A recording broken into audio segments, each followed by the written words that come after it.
Hello and welcome back once again to the Wrestling Rant. Raw just ended, and just as I thought, the old school episode of Raw was just as boring and lame as I thought it was going to be.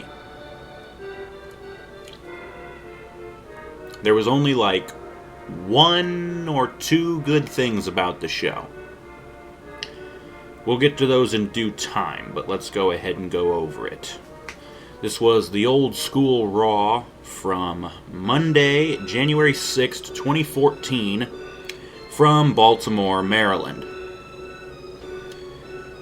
Show starts and Ric Flair comes out. And he talks whatever. And then Randy Orton comes out. He comes out, he gets in the ring, and he hugs Rick. And he starts talking. And he talks about the match at the Rumble with Cena. And what he's basically saying is, the Authority made this match without asking me, and I want them to reverse their decision. Bitch, bitch, bitch, moan, moan, moan. Flair talks some more. And basically what he says is, you know what, Randy? You might have the WWE World Heavyweight Championship, but you're not the man. You don't act like the man. You've got a bad attitude, and he always has.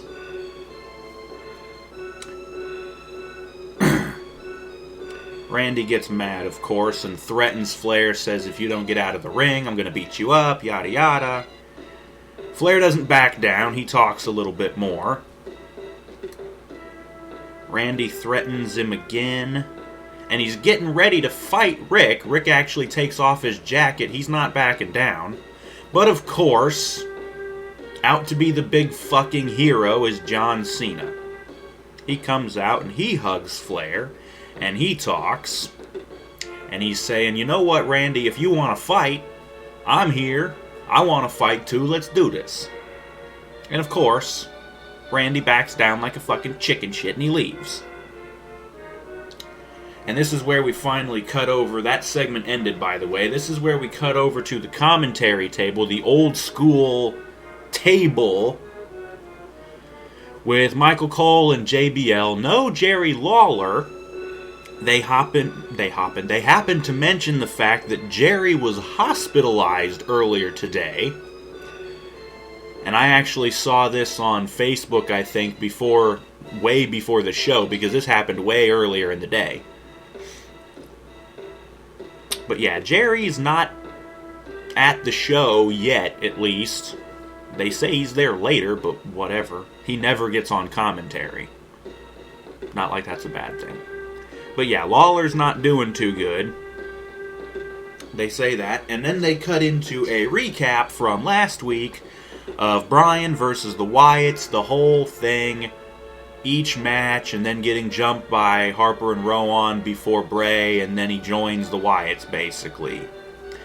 And they say that coming up next, there's going to be a 6-man tag match. Bryan is tagging with the Wyatts for the very first time, Harper and Rowan, to take on Rey Mysterio and the Usos. They use the stupid cutaway gag, even though it's not really warranted here, and they cut to a commercial. When they come back, Mysterio and the Usos are already in the ring. And then the Wyatts come out. And their entrance, of course, is a little bit different this time because Bryan is there, and he's sporting his new look, which was already debuted over the last week, I believe. Some house shows. Bryan's wearing this blue jumpsuit. It basically looks like the same thing that Rowan wears, only it's blue. So all the little personality details that Bryan had in his trunks and his kick pads, all that's gone. He's wearing this blue fucking, basically almost looks like a prison jumpsuit. It looks like it's made out of blue jean denim, though. Fucking shit. But yeah, they all come down, and Bryan is walking next to Bray. And they even go face-to-face for a minute at the beginning of the entrance. Really, I don't care. But whatever, they come out and we start the 6-man tag match. It ends up being crap, of course, because you've got Mysterio, who can't hardly walk anymore. The Usos, who still fucking suck. Harper and Rowan, who both fucking suck. And the only saving grace is Bryan. Early in the match, Bryan comes in and beats the hell out of Ray, only to get dumped out of the ring right in front of Bray. And that's where they cut to a commercial. When they come back, who gives a fuck? Ray hits the 619 on Rowan. Yeah. Ray hits the 619 on Rowan. He had already tagged out to one of the Usos before. So as Rowan falls down, or after he falls down, the Uso comes off the top rope to go for his Superfly splash, but Rowan gets out of the way. And dazed, he kind of staggers back into his corner. Bryan tags himself in. He gets in the ring and Rowan's looking pissed like, what the fuck? And Harper's like, what the fuck? He slaps Bryan's back and tags himself in. Harper gets in, gets rolled up by one of the Usos, and loses the fucking match. So Ray and the Usos win. Bryan and Rowan come in immediately and they jump Ray and the Usos and they throw him out of the ring, whatever. So, yeah, way to debut this new Wyatt family with Bryan now. Have him lose in a very cheap, terrible way. Good God. That damn roll-up finish happens way too often. And it really shouldn't. Whatever. After the match, the terrible match, they hype up that we're going to do, because this is the old school Raw, we're going to have Piper's Pit with Rowdy Roddy Piper. And that's going to be later on, and his guests are going to be all 3 members of The Shield. That's going to be a little later on, and of course they hype up CM Punk and Roman Reigns, which turns out to be the main event. That's going to be later as well also, and they cut to a commercial. During the commercial, they show another Batista video hyping his return. I think this is actually the end of the commercial and basically cutting back into the show. But this video also serves to announce that Batista is going to be in the Royal Rumble.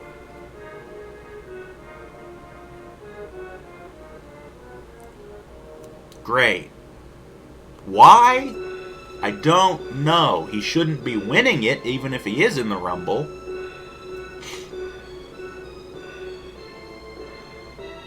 Whatever. After that, they show a recap from last week of the match of Sandow versus Khali, and the cheap roll-up victory and Khali's shoulder coming up. They're trying to make a big deal about this. Whatever.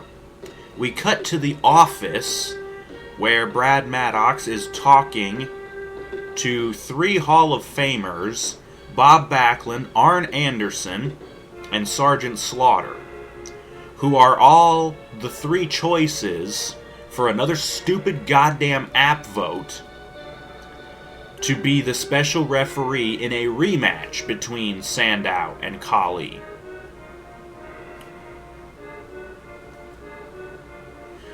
After Maddox gets done talking to the 3 Hall of Famers, the 3 of them leave, and then up comes Kane, who brings up last week Maddox talking bad about him behind his back to Stephanie and Triple H, and it's basically just Kane threatening him, yada yada, who cares. After that, they say, yeah, you can start voting for the poll on the app vote for the referee thing. Whatever. We cut backstage to Big E, who looks to be walking out towards the ring for a match. he comes across Nikolai Volkov, who's doing his same old shtick of doing his Russian singing thing. He continues walking and comes across Ted DiBiase, the $1 Million Man, who does his shtick of everybody's got a price for the $1 Million Man, and he does his great laugh and whatever. And then Big E looks over, oh yeah, and Oksana was there with DiBiase. That storyline is so far over, I don't know why they're bringing it up. Anyways, Big E looks over, and there's IRS. And of course, all he's good for is saying, pay your taxes. Big E just kind of shrugs it off. He keeps walking. And then they cut to a commercial. So, again, another pointless segment that only said, hey, here's some of our legends. Whoop-de-doo. This is one of the reasons why I hate these old school Raw episodes. They really don't serve any freaking purpose to just wheel out our legends and try to kind of bring back this nostalgia factor and remind us of how good the show used to be. Remember all these colorful characters from the past? Remember how good the show and the product used to be decades ago? Not many people in the crowd these days do, because not many people in the crowd were alive back then. Because most of your fucking audience are kids. Kids that haven't seen shit from the 90s. From before the 90s, like most of these legends. Anyways, we come back from the commercial. Ryback's music is playing. He's sitting on commentary with Cole and JBL.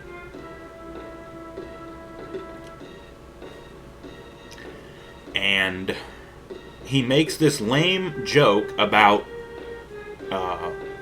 Lillian Garcia. He says, sorry about my voice, but I was hanging out backstage with Lillian. Now, for those of you who don't get the joke, it's a very bad joke. Apparently Triple H and Vince think this is funny as hell, because they're retarded. They think that Lillian Garcia has a horse face. If you've seen Lillian Garcia, she's actually quite beautiful. So I don't know where they got this idiotic idea in their stupid tiny little brains. But Vince and Triple H apparently think this is hilarious. And they've used this joke a bunch of times before. It's not funny, it's never been funny, and it's never gonna be funny. Anyways, in the ring already are both Big E Langston and Curtis Axel. So we're having a match, and Ryback is on commentary. The match was okay, although it was kind of short, and there wasn't really all that much that happened. Big E, of course, hits the big ending, flattens Axel and pins him, and that's your match. We cut backstage to Roddy Piper, who's walking through one of the backstage areas, coming out for the Piper's Pit thing. It's up next, and we cut to another commercial. When we come back, Piper's music hits, and he comes out, and he starts talking. And the Shield music interrupts, because, whatever. The three of them come out, and Dean starts talking. And he's basically saying, we had to cut you off, because if we didn't, you were going to ramble on forever. Him and Piper kind of go back and forth, and the funny thing about this is a lot of people kind of compare Ambrose's promo cutting skills to several different people, one of which being Roddy Piper. And another one of it, which actually happens to be one of the good things that happens at the end of the show. But I will get to that.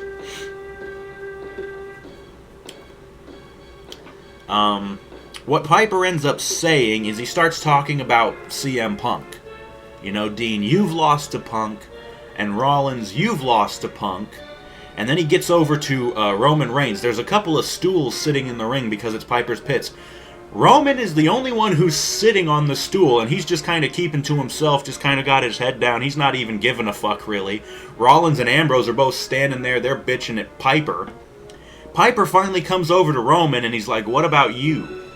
You got a match with Punk later on. What's going to happen if you actually beat Punk later? Is that going to mean you're the best one in the Shield? Trying to, again, drive the wedge, the tension, all that shit. Ambrose starts getting mad. Rollins pulls him back, and Rollins starts talking, whatever.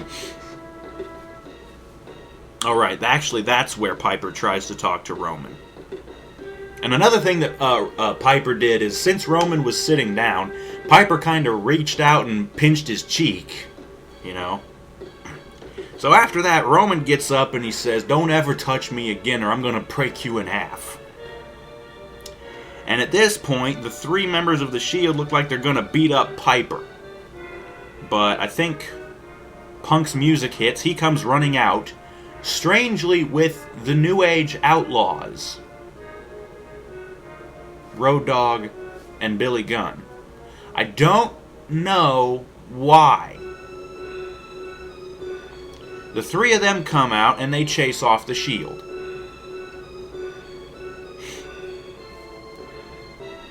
After this, we get a recap from last week of Lesnar's return beating the fuck out of Mark Henry. He's going to be showing up again later on, and they cut to a commercial.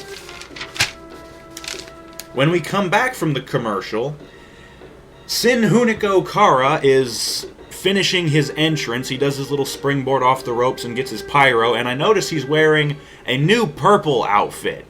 He's not wearing white, he's not wearing blue, he's not wearing the red, white, and green sort of Mexican flag outfit that he was wearing a while ago.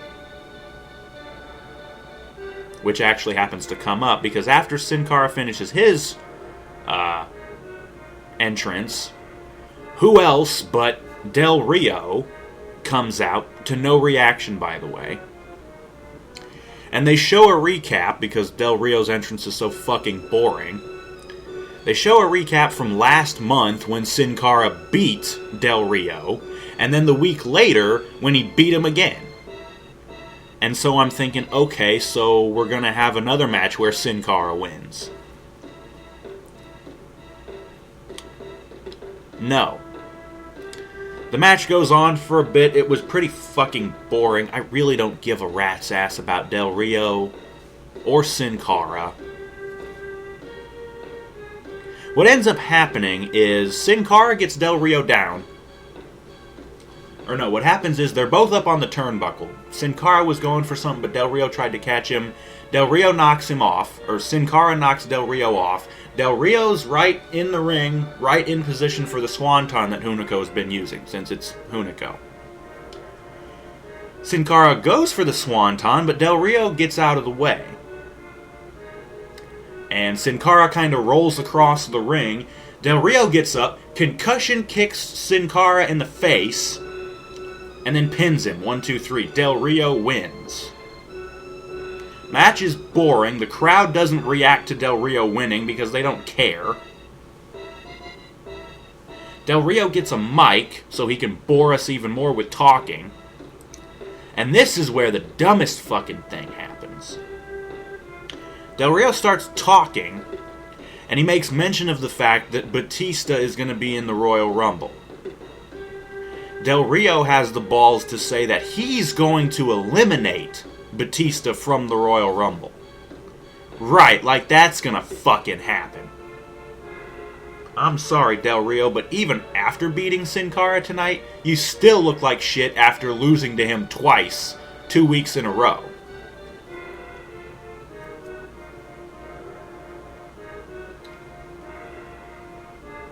Whatever. Another stupid thing for the app vote, and they cut to commercial. When they come back, the commentators let us know that Jerry Lawler's actually okay now. He apparently had a stomach virus. Whatever. We then get a recap of the Wyatts losing to Mysterio and Usos earlier. And then we cut backstage to this dark room where Bryan is talking to Harper and Rowan, saying that he joined the Wyatt family because he wants to contribute, he wants to help. He's saying that he wants to teach Harper and Rowan to be better, saying, you guys want to be tag champions. I actually was tag team champions with Kane, who's just as big as either one of you guys. So how about next week I tag with Harper, or I could tag with Rowan, and I can help you guys. I can teach you guys stuff. Bray cuts in from behind Bryan and says, that won't be necessary, Bryan, because next week you'll be teaming with me. So next week we get Bryan and Bray teaming together. They do the cutaway gag again, which cuts us back to the ring, where the Real Americans are already in the ring. And then Cody Rhodes and Goldust come out.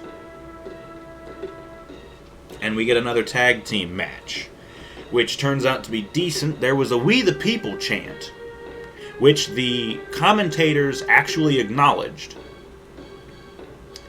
They cut to a commercial during the match. And yeah, basically the finish of the match went like this. Cody went for the disaster kick on Swagger. Swagger catches him, gets him down on the mat, and goes into the ankle lock. Cody tries to break it up but can't. He tries to get to the ropes, but Swagger pulls him back. Cody looks like he's just about to tap out, and Goldust comes in and just kicks Swagger right in the face to break it up. Goldust gets tagged in, hits the curtain call on Swagger, I think, and he gets the win. And the crowd's dead, because they don't give a fuck about Cody or Goldust anymore. Whatever. We cut backstage for another Legends segment. They're in one of the locker rooms. There's Booker T, and he's talking with somebody. Turns out it's DDP. DDP starts talking about his yoga thing that he's been doing. And this actually kind of comes up a little bit later, which we'll get to. Anyways, DDP's talking, I could teach you some stuff, how to, limber up and whatever. And Book's like, I don't think I need that stuff. I got my own stuff. Booker tries to do like a yoga stretching thing, and it looks like he pulls a muscle in doing it. So he's like, ow, ow, and DDP's like, are you okay, are you okay? Then they cut over, and there's Ron Simmons. And of course, all he can do is, damn! And that's fucking it. They cut to a commercial. So again, another wasted fucking segment that has absolutely no point other than to say, here's the legends, here's the legends. Don't care.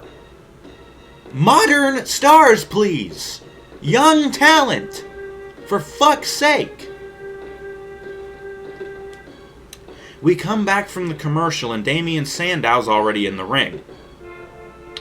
Khali's music hits and he comes out to basically no reaction. And he also happens to be accompanied by his old manager, Ranjit Singh. Who, by the way, if I'm not too badly mistaken, he's actually one of the writers for the WWE. So he's one of the people we can blame for these crappy storylines. But whatever. Shit, whatever the fuck. Since Jerry's not there to do the app vote results, JBL does them instead. And the winner of the poll and who will be the special referee for the match, Sergeant Slaughter. His music hits and he comes out to practically no reaction. Because again, most of the kids in the audience don't know who in the fuck this old bald guy is. Yeah. He comes out, he gets in the ring, and the match starts. And the match sucks, of course, because it's Khali. The match ends. Damian takes the big chop from Khali, falls on the mat. Khali goes down and cover him, and Sandow immediately puts his foot on the bottom rope. Slaughter counts the 3 anyways, completely ignoring the foot on the rope. Khali wins the match.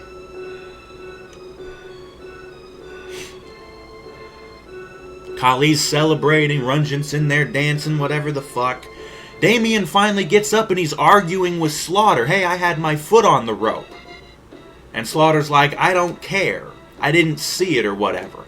And I'm thinking, how could you not fucking see it? It was right in front of you. Sandow goes to hit Slaughter, but Slaughter ducks it and locks Sandow in the Cobra Clutch. Sandow goes down and rolls out of the ring and leaves. So Khali and Ranjit Singh can start dancing some more and celebrating, and they finally convince Slaughter to come over and start dancing too. Again, what the fuck?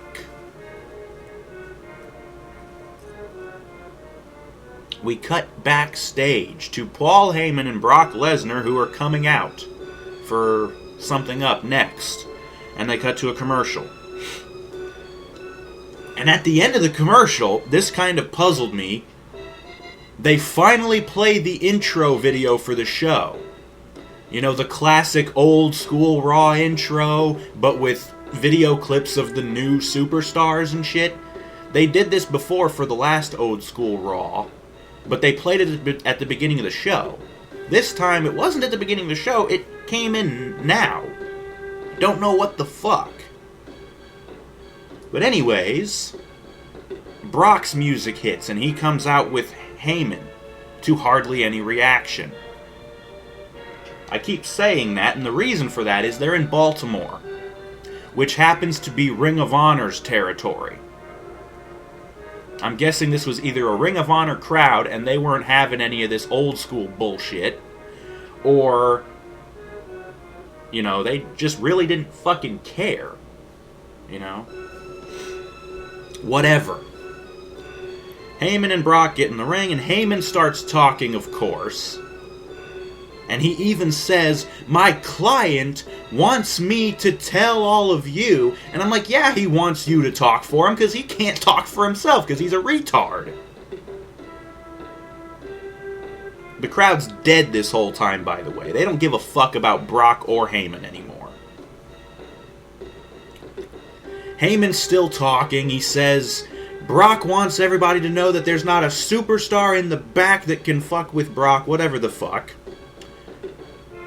Mark Henry's music hits. Again. And he comes up, holding his ribs after what happened last week. But he comes out, and he gets in the ring, and Brock actually lets him get in the ring this time. And Henry actually starts to get the upper hand immediately. But Brock quickly counters and takes Henry to the ground and locks the Kimura lock on him. And the commentators are like, oh no, he's going to break his arm, he's going to break his arm. And of course, Brock torques on it, and Henry starts screaming. And then Heyman has to get Brock to get off of him. And of course, they're like, he broke his arm, he broke his arm. Anyways, Heyman and Brock start to leave. They're walking up the ramp. And then all of a sudden, Big Show's music hits. Heyman and Brock both kind of drop their fudge. Out comes Show. Slowly. Very slowly. He's wearing like a hoodie sweatshirt. He's got his hands in the pockets. And he's stone-faced. He looks like he's about ready to rip Brock's ass in half. He's slowly walking down. He's got his hands in his pockets. And Brock starts backing up. Brock scrambles into the ring. And he's like, come on, come on. Big Show gets down to the ring. And he gets in the ring real quick. And he goes after Brock. Brock jumps out of the ring. Chicken shit.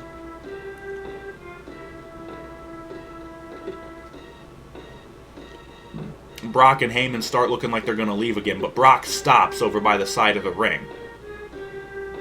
Heyman's over by the entry ramp. Heyman jumps up on the apron to try and distract Big Show. Brock jumps in the ring, but Big Show turns around and catches him, starts wailing on him, and then gets him backed into the corner and throws him halfway across the fucking ring. Like a Beal by the air sort of move, right? Throws Brock's ass across the ring. Brock rolls out of the ring, and him and Heyman are like, no. And they start leaving. They leave. And they get up to the stage area, and this is where I noticed that Brock is limping. So yeah, way to have Brock look like a complete bitch.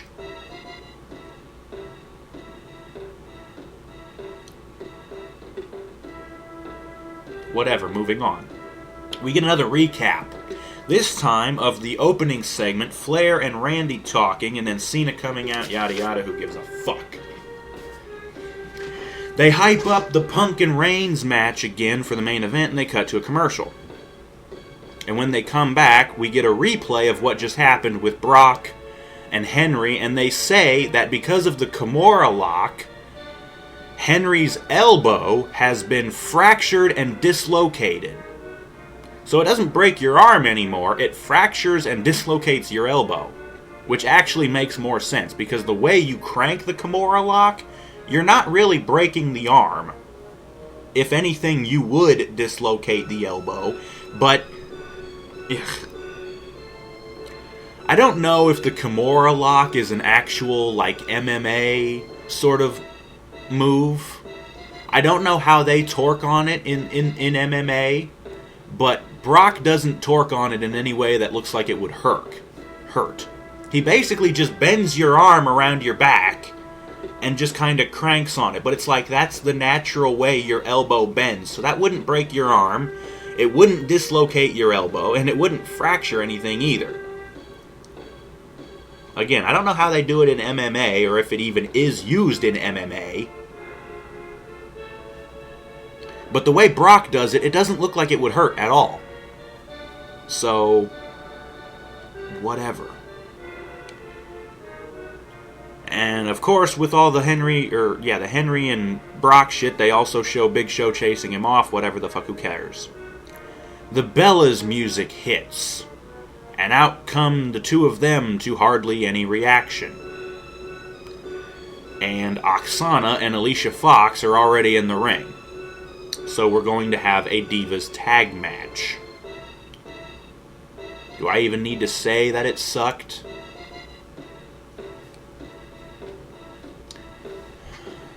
Anyways, early in the match, Nikki is the legal Bella. She gets chucked out of the ring by Fox, and she tweaks her leg, which was injured not too long ago. So of course they're like, oh no, her hurt leg, or her formerly injured leg, whatever. Of course, Fox and Oksana start working on it. What ends up happening is Nikki tags out to Brie. Brie comes in, and Brie goes up to the second rope, where she goes for a drop kick on, I think it was Oksana. She goes for a drop kick on Oksana. Oksana moves out of the way. Brie falls flat on her face. Oksana rolls her over, covers her, 1, 2, 3. Oksana and Fox win after Brie lands on her face after missing a drop kick. So, the Bellas don't even need to be hit with a finisher. You just need to let them fuck themselves over by falling on their face from a drop kick and you can pin them. Crowd's dead, by the way. They didn't give a fuck.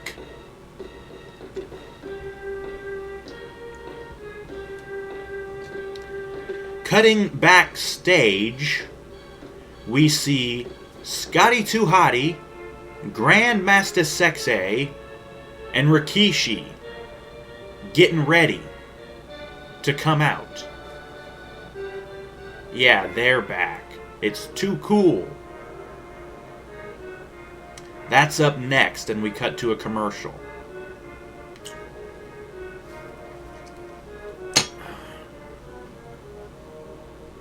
When we come back, 3MB is already in the ring finishing their entrance. And they do another picture-in-a-picture promo of them from earlier talking. They say, yeah, we're back, because apparently Slater was gone for a couple of weeks or whatever. And they're like, the 3MB is back. It's the new and improved 3MB. And one of them says, which is basically the same thing as the old 3MB, only we don't suck anymore. And they say, tonight we're going to start our winning streak.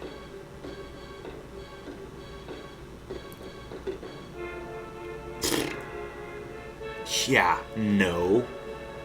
Too Cool's original music hits, and they start coming out. And then the newer version hits, and out comes Rikishi to follow them, and the three of them all come out. And we get a 6-man tag match, which of course was not so great. Scotty 2 Hotty hits the worm. And after that, before he could go for the cover, Slater from the apron distracts Scotty. And when Scotty turns back, it was McIntyre who was the one who took the worm. But when Scotty turns back, there's McIntyre who kicks Scotty right in the face with just a brutal big boot. Knocked him the fuck on his ass. Yada yada, some more irrelevant bullshit happened. The finish comes when, let's see, Rikishi and Mahal were the legal men. Slater and McIntyre both got thrown out of the ring. Grandmaster Sexay hit the hip-hop drop on one of them. I can't remember who the fuck it was. And I'm thinking, okay, where's Fandango to punch you in the face? Because that's his finishing move. But what ends up happening is Mahal comes in, goes to clothesline Rikishi. Rikishi ducks. Mahal hits the other ropes. Rikishi ducks down. Mahal jumps over him, sunset flip. He's trying to get him down, and of course, Rikishi's fat ass just sits down on him. And the referee counts 1, 2, 3. So, of course, Too Cool wins, and they celebrate with their stupid dancing shit. And by the way, the crowd hardly gave a fuck after they won. You know what? I actually liked Too Cool back in the day, but not really. And nowadays, I don't really give a fuck anymore. Seriously. All I've seen so far in this show is that they're trying to say, yeah, the legends are better than everybody we have today. Too Cool punks out 3MB, not like 3MB aren't jokes.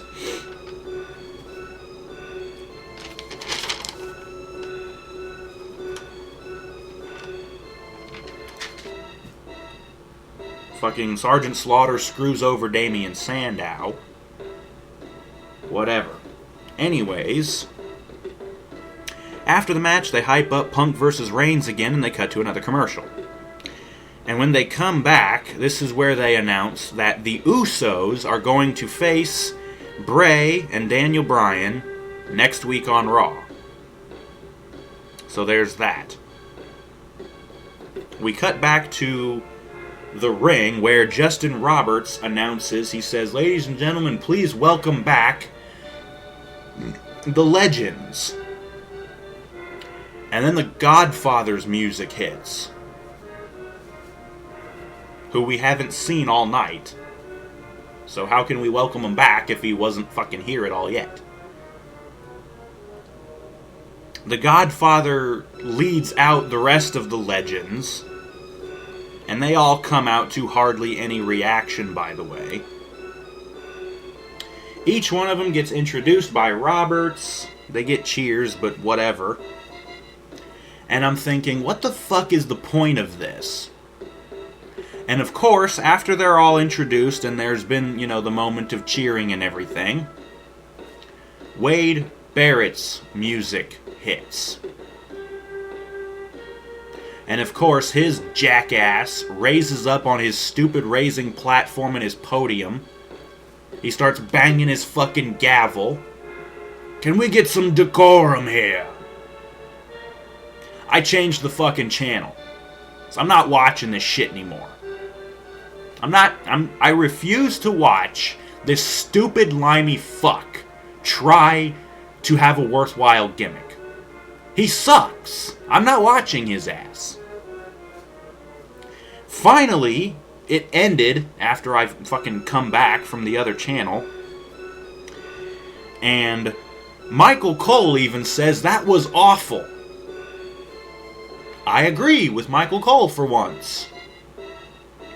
Anyways, yeah, I don't give a shit about what Barrett said. So if you want to know, you're going to have to look somewhere else. They hype up Punk versus Reigns again, which is going to be next, finally. And they cut to a commercial. And when they come back, they say, here's a match that we're going to have on SmackDown this Friday, Randy Orton versus Big E Langston. That'll be on SmackDown Friday.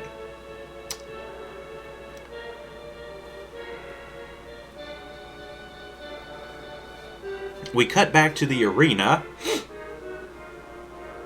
and Justin Roberts introduces Mean Gene Okerlund, who comes out to his Tutti Frutti, and he comes out to basically no reaction, again, by the way. He starts talking about his hotline. It's basically just a lot of old jokes about the hotline that they used to have. It's really not funny. Finally, he introduces the New Age Outlaws who come out.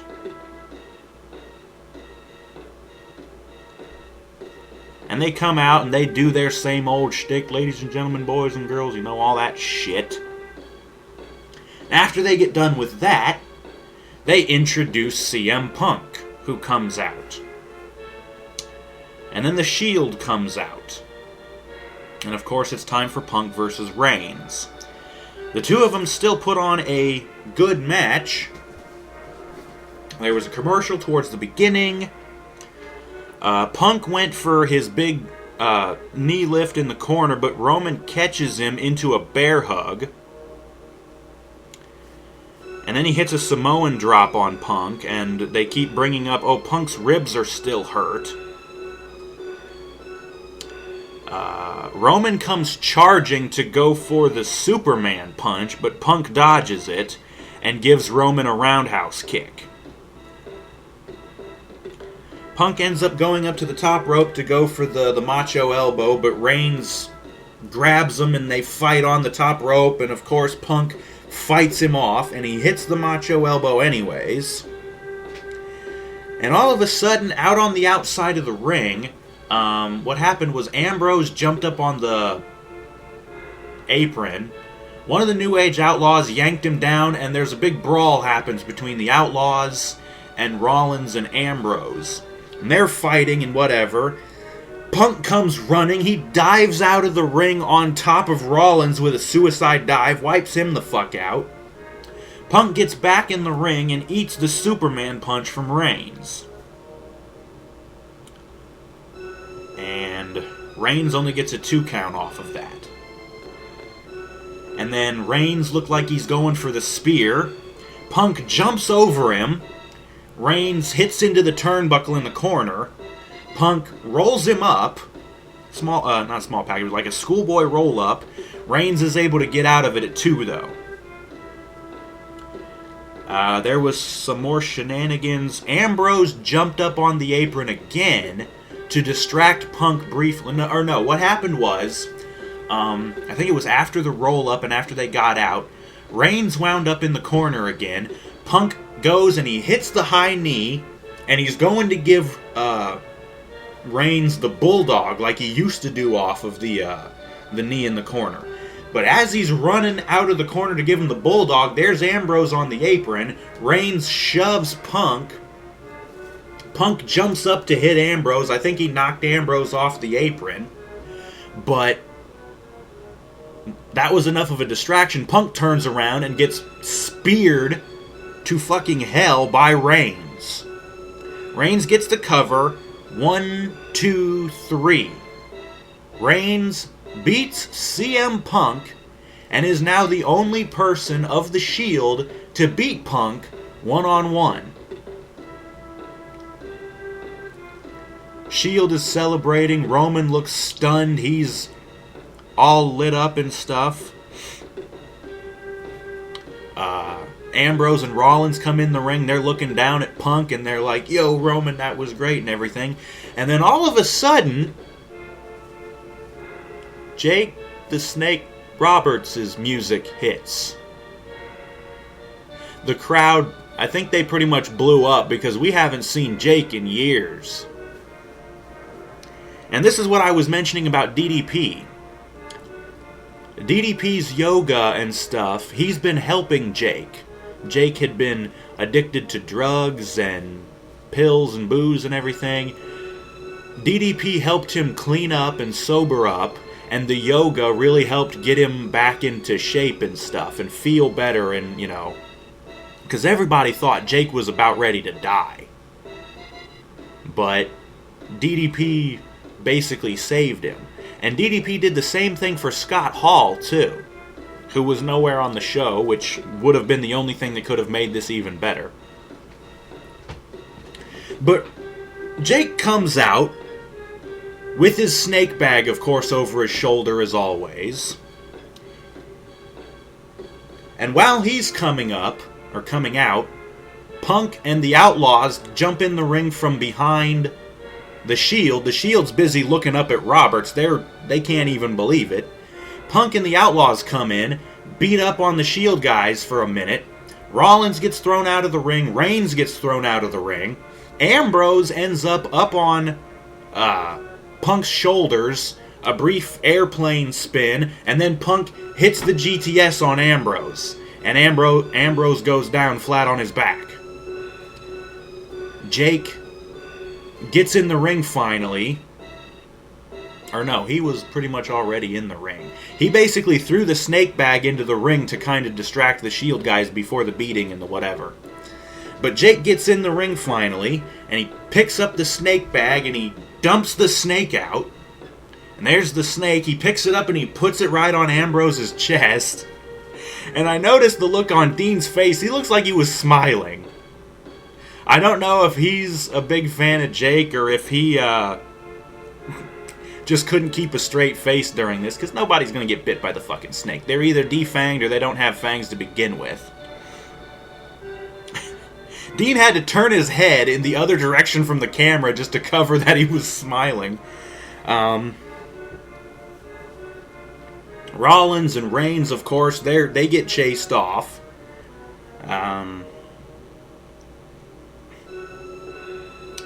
That's basically the end of the show. And that was another thing. I said that a lot of people compare Ambrose's promo style to a lot of different people, and one of them was Piper. Well, one of the other ones was Jake. The way Ambrose cuts promos is very much like how Jake used to cut promos. Very cerebral sort of thing. I'm sure you can look it up on YouTube to find some old compilations of Jake's promos. I've seen one. Yeah. But yeah, like I said, that's basically the end of the show. So we end on a high note, I guess. The long-awaited, not really awaited, but the return of Jake the Snake Roberts.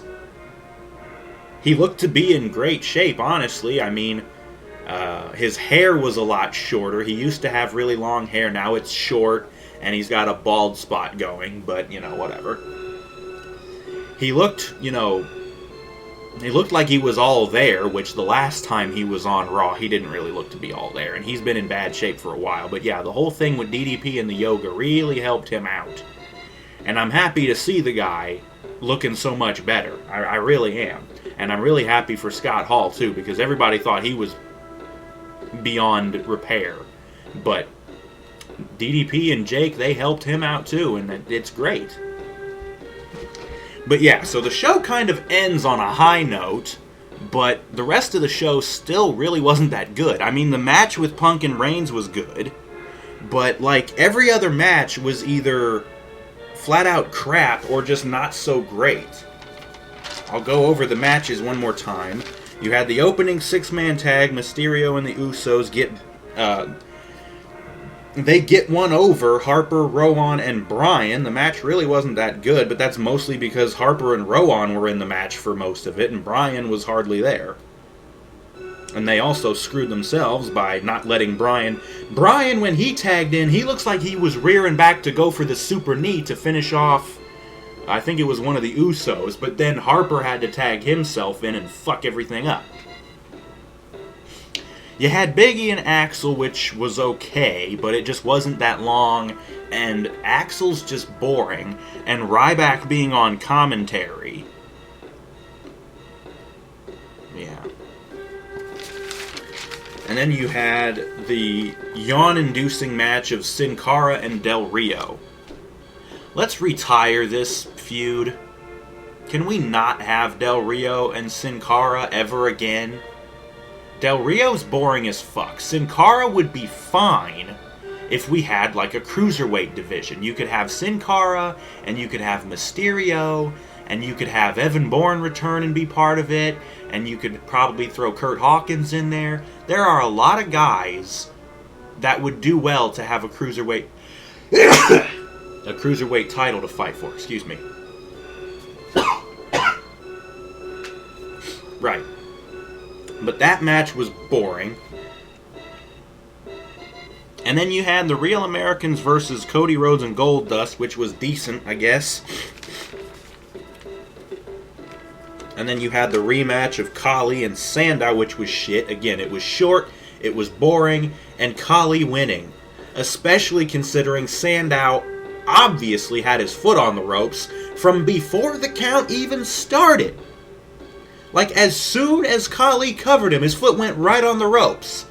And Slaughter goes down right in front of it, didn't even give a fuck, and counts anyways.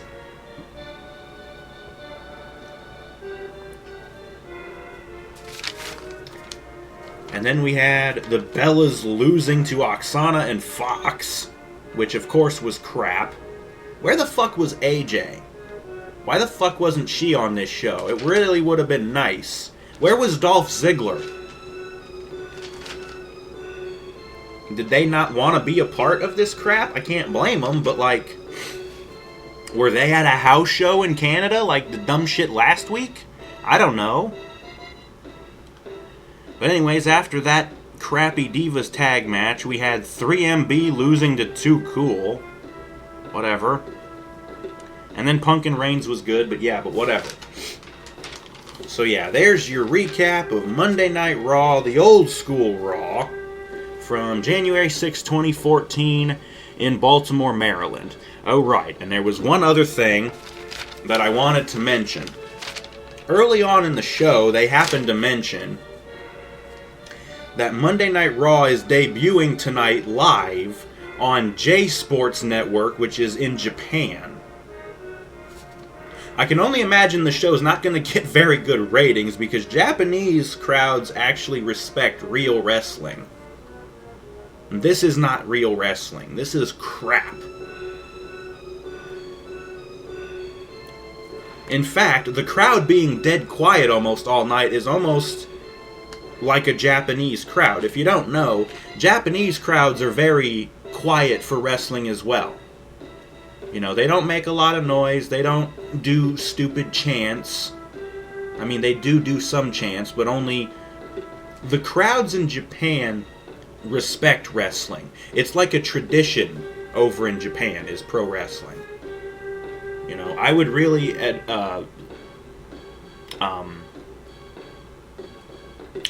suggest that if you want to see some good wrestling, watch some Japanese stuff. You know, they have great matches, they have great wrestlers, and they don't treat the product like crap like the WWE does. They don't have joke matches or joke characters. They respect it in Japan. The crowds respect it. They're quiet during the matches, out of respect.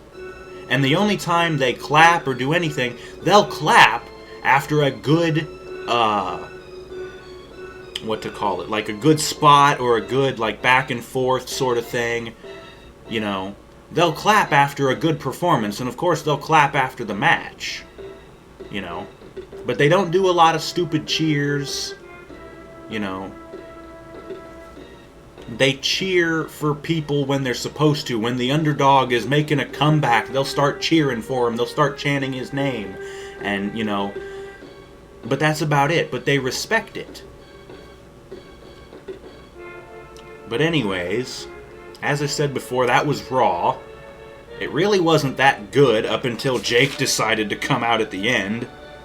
And I guess the Punk and Reigns match was good. I can't believe they actually had Reigns win.